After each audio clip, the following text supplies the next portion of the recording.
One nation one election के प्रस्ताव को केंद्रीय कैबिनेट ने मंजूरी दे दी है, लेकिन अभी कैबिनेट ने कानून पास नहीं किया है, सिर्फ रिपोर्ट को मंजूरी दी है। बताया जा रहा है कि मोदी सरकार शीतकालीन सत्र में वन नेशन वन इलेक्शन को लेकर बिल संसद में लेकर आएगी। इसको लेकर सियासत तेज हो चली है।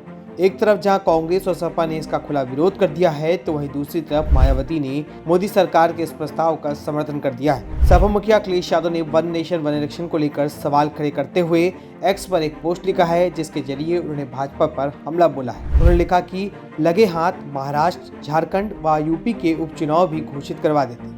अगर वन नेशन वन इलेक्शन सिद्धांतों के रूप में है तो कृपया स्पष्ट किया जाए कि प्रधान से लेकर प्रधानमंत्री तक के सभी ग्राम, टाउन, नगर निकायों के चुनाव भी साथ ही होंगे, या फिर त्योहारों और मौसम के बहाने सरकार की हार जीत की व्यवस्था बनाने के लिए अपनी सुविधा अनुसार। भाजपा जब बीच में किसी राज्य की चयनित सरकार गिरवाएगी तो क्या पूरे देश में चुनाव फिर से होंगे? किसी राज्य में राष्ट्रपति शासन लागू होने पर क्या जनता की चुनी सरकार को वापस आने के लिए अगले आम चुनाव तक का इंतजार करना पड़ेगा, या फिर पूरे देश में फिर से चुनाव होगा? इसको लागू करने के लिए जो संवैधानिक संशोधन करने होंगे, उसकी कोई समय सीमा निर्धारित की गई है, या ये भी महिला आरक्षण की तरह भविष्य में ठंडे बस्ते में डालने के लिए उछाला गया एक जुमला भर है?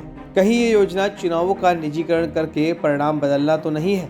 ऐसी आशंकाएं इसलिए जन्म दे रही है क्योंकि कल को सरकार ये कहेगी कि इतने बड़े स्तर पर चुनाव कराने के लिए उसके पास मानवीय व अन्य जरूरी संसाधन ही नहीं है, इसलिए हम चुनाव कराने का काम भी अपने लोगों को ठेके पर दे रहे हैं। जनता को सुझाव है कि भाजपा सबसे पहले अपनी पार्टी के अंदर जिले, नगर, राज्य और राष्ट्रीय स्तर पर इस तरह के चुनावों को एक साथ करा के दिखाए, फिर पूरे देश की बात करें। चलते चलते जनता ये भी पूछ रही है कि आपके अपने राष्ट्रीय अध्यक्ष का चुनाव अब तक क्यों नहीं हो पा रहा है, जबकि सुना तो ये भी है कि वहाँ तो 1 पर्सन 1 ओपिनियन ही चलता है। कहीं कमजोर हो चुकी भाजपा में अब 2 पर्सन 2 ओपिनियंस का झगड़ा तो नहीं है। तो वहीं दूसरी तरफ बसपा सुप्रीमो मायावती मोदी सरकार के इस प्रस्ताव का समर्थन करती हुई नजर आती हैं और एक्स पर लिखती हैं कि एक देश एक चुनाव की व्यवस्था के तहत देश में लोकसभा, विधानसभा व स्थानीय निकायों का चुनाव एक साथ कराने वाले प्रस्ताव को केंद्रीय कैबिनेट द्वारा आज दी गई मंजूरी पर हमारी पार्टी का स्टैंड सकारात्मक है, लेकिन इसका उद्देश्य देश व जनहित में होना जरूरी है। गौरतलब है कि मोदी सरकार ने एक देश एक चुनाव के लिए पूर्व राष्ट्रपति रामनाथ कोविंद की अध्यक्षता में एक उच्च स्तरीय कमेटी गठित की थी।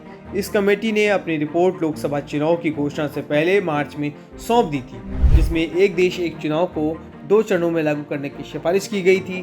पहले चरण में लोकसभा, राज्य विधानसभाओं के एक साथ चुनाव कराने और उसके दूसरे चरण में आम चुनाव के 100 दिन के भीतर स्थानीय निकाय चुनाव कराने की सिफारिश की गई थी।